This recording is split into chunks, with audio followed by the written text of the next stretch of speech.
এবং এক শ্রেণীর মৌলবী সে বলে লাঠি খেলা করা যাবে না, ঢোল তবলা বাজানো যাবে না, নাচ গান করা যাবে না।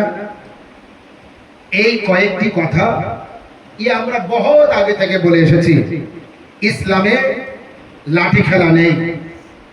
মুহররমের নামে যারা লাঠি খেলা করছে এরা অন্যায় করছে।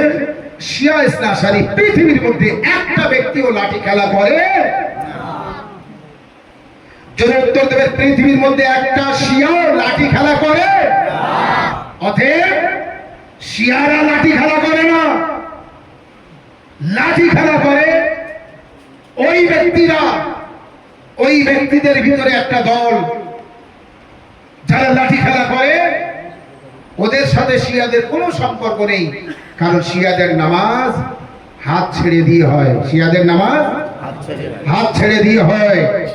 ওই যারা লাঠি খেলা করে ওরা হাত ছেড়ে দিয়ে নামাজ পড়ে না। ওরা হাত ছেড়ে দিয়ে নামাজ পড়ে না। তাহলে ওরা ওরা কোন বাড়ির মানুষ বুঝিয়ে দিয়েছি? সালাম।